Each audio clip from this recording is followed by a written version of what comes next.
It is Election Day 2022 and what's predicted to be one of the most consequential midterms of our lifetime. And so we want to check in the key battleground states. We're going to start in Georgia with ABC News correspondent Ike Ejochi at a polling place in Buckhead, the Buckhead neighborhood in Atlanta. How are things going, Ike?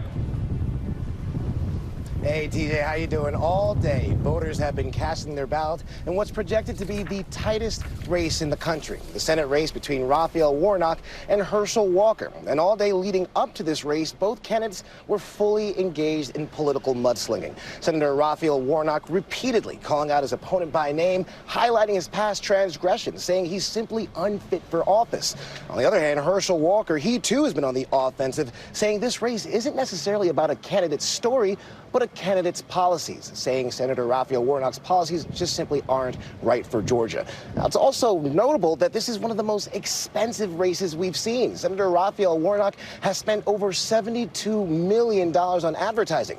Senate Minority Leader Mitch McConnell responding by injecting $40 million of advertising dollars into Herschel Walker's campaign, TJ. And Ike, we saw record early voting numbers, but what about today? How does turnout look? Well, TJ, to be honest, the lines to cast your ballot, they've been very, very short. And right behind me at the Buckhead Library here in Atlanta, voters have been pretty much trickling in on a regularly consistent basis. And as a matter of fact, according to state officials, the wait time across the entire state of Georgia is only 2 minutes. So we're looking like the vote time here and the waiting time is simply something that's a lot shorter than we've seen before, TJ. Well, it's good to have a short wait, but I hope that doesn't say anything about turnout. Hopefully folks are still turning out. Ike, we appreciate you as always. Ropes. All right, let's turn now to ABC's Alex Presha, who is in Columbus, Ohio, where the state's critical Senate race will test the political influence of former President Trump. Alex, good afternoon.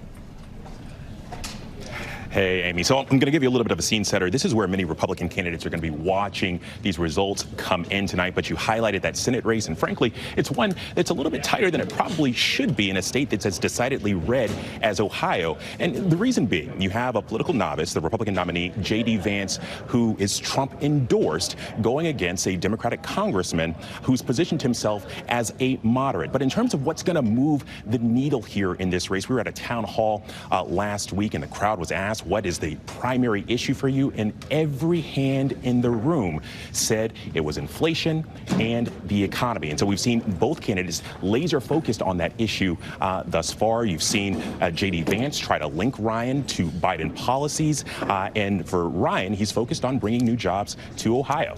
Yeah, and J.D. Vance got a big bump from former President Trump last night in a rally. What we heard from former President Trump was, though, that he was speculating what he was going to be announcing. They thought maybe he was going to announce his 2024 run during that rally. He didn't, but he teased something next week. What's been the reaction? Well, look, Amy, there was a lot of excitement last night in anticipation that the former president might announce a run for 2024. We heard many people in that audience saying that they were hoping that it was going to come tonight, that time is ticking, that he needs to do it now. I'd also highlight that we saw people who had come from Indiana and Illinois with anticipation that he might make that announcement. But with a lineup like Marjorie Taylor Greene and Jim Jordan that were also in that audience, I think the anticipation and the excitement is going to continue to build for this November 15th announcement at Mar-a-Lago. All right, ABC's Alex Presha. Thank you so much, TJ. All right, let's turn now to ABC News senior Washington reporter Devin Dwyer at Lincoln University, Lower Oxford Township, Pennsylvania. Devin, how are things looking? Hey, TJ, coming to you from the nation's first HBCU here in the suburbs of Philadelphia. And you can see behind me the students are just out of class. They have a tradition of marching to the polls on Election Day. So here we are.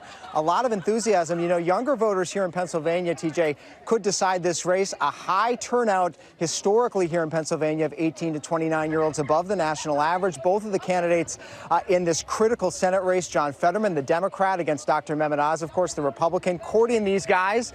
They're here today. A lot of enthusiasm for these voters. Both of those candidates in the Senate race, TJ, cast their ballots earlier this morning, pulling out all the stops in the final hours. You know, this was seen as the Democrats' best chance of picking up a seat in the United States Senate. It is now neck and neck, going to be down to the wire tonight, guys.